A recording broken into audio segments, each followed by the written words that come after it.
ini kita fellowship bersama seperti yang kita lakukan beberapa minggu lalu, dan kita mau baca bacaan kita pada siang hari ini Matius 16 ayat 20.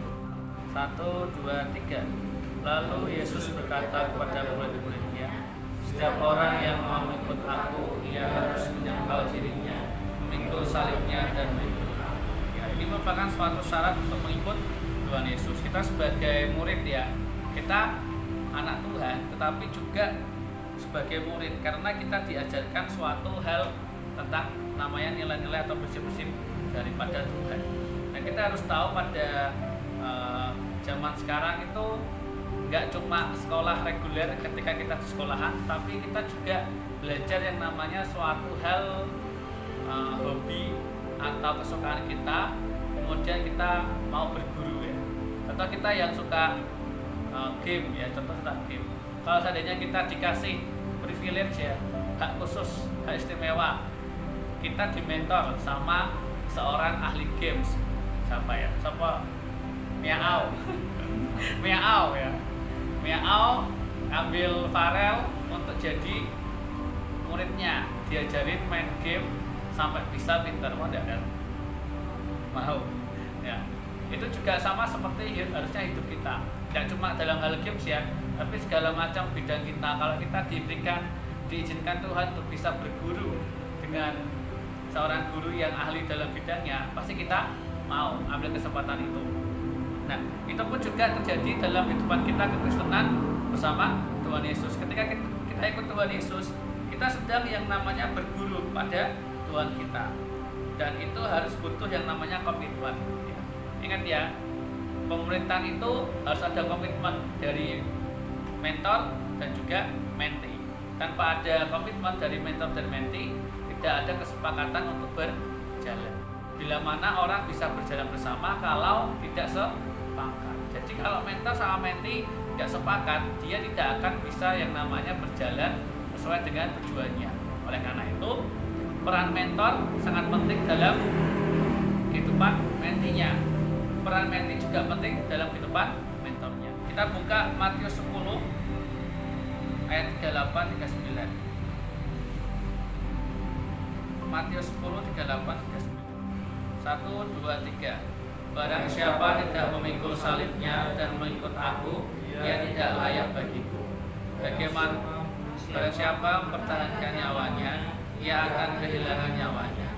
Dan barang siapa kehilangan nyawanya karena aku, ia akan memperolehnya. Ini merupakan syaratnya untuk jadi murid Tuhan. Jadi ketika awal Tuhan Yesus memanggil berapa murid? Yang pertama, Tuhan Yesus memanggil berapa murid? 5. Berapa? 12. 12 ya.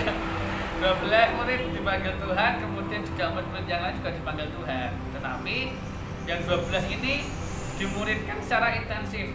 Tuhan Yesus tidur di mana, mereka ikut. Tuhan Yesus pergi kemana, mereka ikut. Dan itu merupakan suatu proses pemuridan. Nah, sebelum Tuhan Yesus memanggil murid-muridnya, sejak awal itu Tuhan sudah bilang kalau mau ikut aku itu harus menyangkal diri dan pikul salib. Tanpa itu kita tidak bisa menjadi murid Tuhan. Dan disitu dikatakan dua syaratnya, memikul salib dan menyangkal diri dan mengikut Tuhan Yesus. Ya, kita harus bedakan penggemar dengan pengikut. Kalau kita ngefans sama salah satu aktor, aktris, atau ngefans sama musisi, ngefans sama YouTuber, itu kalau kita ngefans, setiap kali dia rilis lagu, setiap kali dia rilis suatu YouTube-nya, upload YouTube, kita masih langsung segera nonton, benar? Benar ya?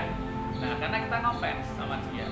Tetapi apakah hidup kita bisa relevan sama hidupnya, sama persis sama dia? Itu belum tentu kalau kita tidak hidup sama. Tapi kalau kita sebagai anak Tuhan, tentunya kita harus tahu bahwa kita sebagai anak Tuhan itu bukan hanya sekedar penggemar. Kalau kita penggemarnya Tuhan Yesus, kita akan ikut Tuhan ketika kita hanya diberkati toh. Kalau aku diberkati, aku dikasih sangu, aku dapat uang banyak, aku ke gereja, aku ikut Tuhan. Tapi kalau aku lagi susah, galau, diputus pacar, atau kita mengalami hal tidak enak, musuhan sama teman, ke gereja iya, tetapi hatinya lesu, tidak suka beribadah. Oleh karena itu, follower yang sejati itu mengejar yang namanya hubungan dengan Tuhan. Jadi hubungan yang dicari. Kalau kita sama orang tua, jujur ya, kalian sama orang tua lebih suka sangunya apa obrolnya? Ayo jujur. Pasti lebih suka dikasih uang daripada diajak ngobrol. Tapi kalau kita sama orang tua itu harusnya menjalin hubungan yang dekat sama kita dengan Tuhan. Kalau hubungan kita sama Tuhan, kalau kita benar-benar pengikut Tuhan, kita cari Tuhan, bukan cari berkatnya saja. Ya, kemudian seorang follower sejati bertumbuh semakin serupa dengan Kristus. Ini yang terpenting. Banyak dari kita ke gereja tapi tidak berubah serupa dengan Tuhan Yesus, masih bawa kedagingan kita, masih bawa marah-marah yang kita, masih bawa sesuatu yang tidak berkenan, itu masih nempel dalam hidup kita. Kita ke gereja, kita memuji Tuhan, kita dengar firman, tapi masih ada hal-hal yang menempel dalam hidup kita. Dan juga follower sejati itu rela memberi dirinya menyeluruh dalam semua sektor kehidupan untuk Tuhan. Tidak cuma, oh Tuhan hanya urus bagian apa ketika aku di gereja, tapi kalau ketika aku di rumah, ini aku ya hidupku, bukan hidupnya Tuhan. Ketika aku dolan ya pakai caraku dolan. Ketika aku berteman sama orang, pakai caraku berteman, bukan caranya Tuhan. Jadi kita menjalankan hidup kita itu hanya ketika kita di gereja, ketika kita beribadah, ketika kita melakukan hal-hal rohani itu untuk Tuhan. Tapi ketika kita di luar gereja, komunitas rohani, pakai caranya kita. Itu sektor-sektor yang harus kita serahkan. Kalau kita berteman, bagaimana kita menyerahkan sektor pertemanan itu kepada Tuhan? Yaitu ketika kita diuji dalam pertemanan. Mungkin teman kita berkhianat ya, ngomong di belakang, atau nikung kita punya pacar ditikung. Nah, kita sebagai teman harusnya gimana? Dendam enggak? Boleh dendam enggak? Kalau kita ditikung boleh dendam enggak? Tidak boleh. Nah, ketika hal itu terjadi, kita harus menyerahkan sektor-sektor dalam hidup kita kepada Tuhan.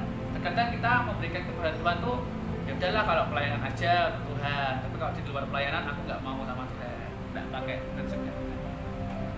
Dan juga follower sejati menggunakan karunia-Nya untuk melayani orang lain. Jadi untuk melayani orang lain, kita sudah diberikan bakat karunia oleh Tuhan. Betul tidak? Sampai yang di sini yang belum tahu bakatnya apa? Aku selama hidup belasan tahun, aku nggak tahu itu dunia itu apa. Atau kita nggak tahu apa yang harus kita berikan untuk melayani Tuhan. Ingat ya, pelayanan itu nggak cuma soal di altar ya. Pelayanan itu macam-macam. Ketika kita menolong teman kita bantu teman kita, itu sedang namanya melayani. Jadi memberikan hidup kita untuk melayani di rumah, di keluarga, di pertemanan kita, sekolah kita, hidupnya hidup melayani. Kalau hidup melayani itu Tuhan bilang kita sebagai anak Tuhan terbesar di kerajaan surga.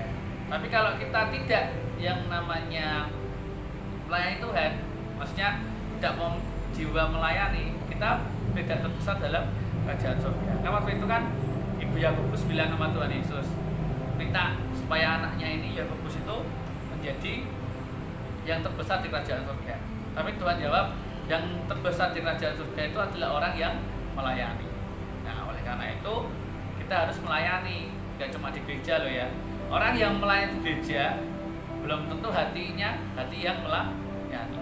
Tapi kalau ketika dia di sekolah, di rumah, mungkin di tempat kuliah, pekerjaan, dia melayani, dia pasti di gereja juga melayani. Jadi jangan diukur pelayanan gereja itu sebagai pelayanan yang